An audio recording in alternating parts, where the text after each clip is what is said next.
Salut à tous et bienvenue sur la chaîne.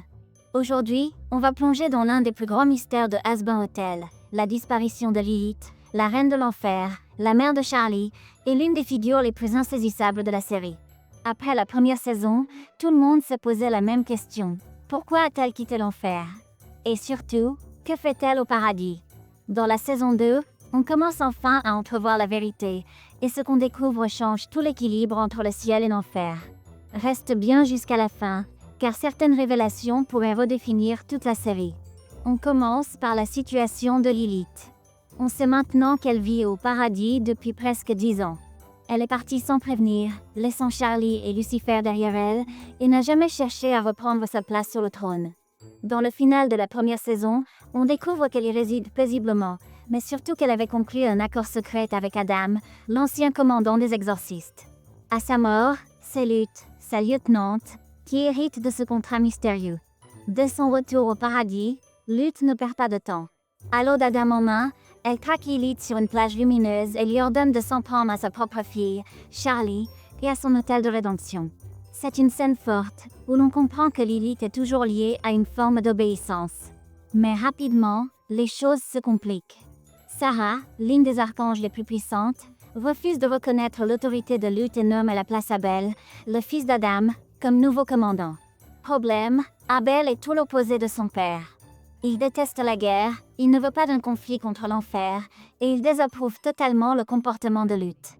Résultat, Luth se retrouve écartée du pouvoir, mais pas vaincue. Elle envoie à Lilith un message « Tu es libre, pour l'instant ».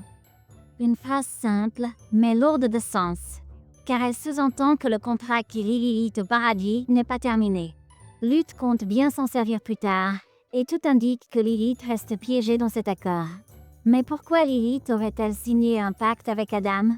La théorie la plus probable, c'est qu'elle l'a fait pour protéger Charlie.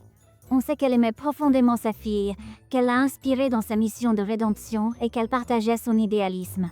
Lilith n'a jamais cherché à dissuader Charlie de croire au bien, même dans un monde comme l'enfer.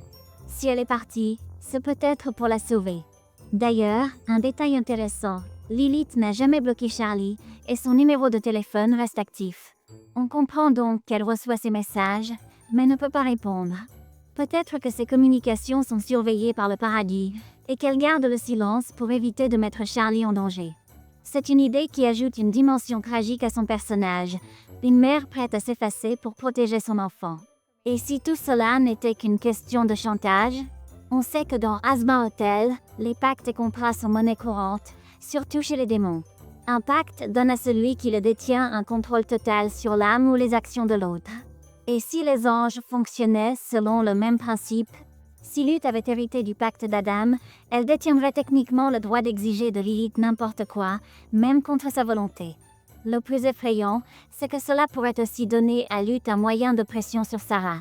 Car imagine la réaction des anges s'ils découvraient que la reine de l'enfer vit parmi eux, cachée au paradis. Ce serait un scandale.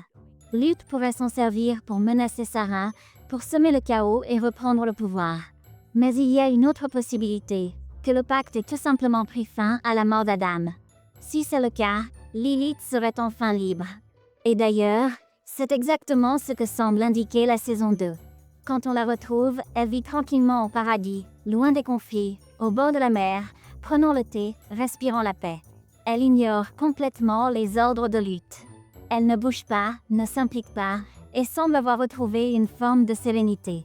Mais cette tranquillité pourrait être de courte durée, car le paradis est en ébullition. Dans le deuxième épisode, le Conseil des anges est divisé. Faut-il attaquer l'enfer ou continuer à ignorer ses tentatives de rédemption? Luth plaide pour la vengeance, Sarah tente de calmer le jeu, et Abel, lui, veut la paix. Mais quand Luth mentionne son contact secret avec Lilith, tout pourrait exploser. Pour l'instant, personne ne sait qu'elle est là. Mais si un autre ange la découvrait, si la vérité se répandait, cela pourrait briser l'unité du paradis et faire naître une véritable guerre céleste. Et c'est là que le rôle de Lilith devient central. Si elle choisit de soutenir Charlie, de se ranger du côté de la rédemption, alors pour la première fois, le paradis et l'enfer pourraient se retrouver sur un même front. Imaginez Lucifer, Charlie et Lilith réunis, pour défendre la cause de la rédemption contre les anges extrémistes. Ce serait un retournement colossal. Et tout indique que ce scénario se profile. Lilith ne parle presque pas, mais ses gestes, ses silences et sa présence même au paradis sont pleins de sens. Elle observe, elle attend, elle calcule. Peut-être prépare-t-elle son retour. Peut-être qu'au moment où Luth frappera, Lilith se retournera contre elle pour défendre sa fille. Ce serait non seulement un acte de rébellion, mais aussi un symbole fort, celui d'une mère qui choisit enfin l'amour plutôt que la peur. Quant à Luth, elle devient sans doute l'un des personnages les plus dangereux de la série. Déterminée, cruelle et prête à trahir le paradis, elle pourrait bien lancer la prochaine grande guerre céleste. Sa vengeance contre Charlie et le Has-Been Hotel ne fait que commencer. Et si Lilith reste silencieuse pour le moment, son retour pourrait bien inverser le cours du combat. Cette saison 2 de Has-Been Hotel ne se contente pas de répondre à des questions, elle redéfinit tout. Le rapport entre le ciel et l'enfer, la notion de salut, et surtout, la place de Lilith dans cet univers. La série pose enfin la question, et si la vraie rédemption ne venait pas des démons, mais des anges eux-mêmes? Alors, qu'est-ce que vous en pensez? Lilith prépare-t-elle quelque chose? Va-t-elle se rallier à Charlie, ou restera-t-elle prisonnière de son pacte? Et surtout, que cache vraiment le paradis? Dites-le moi dans les commentaires.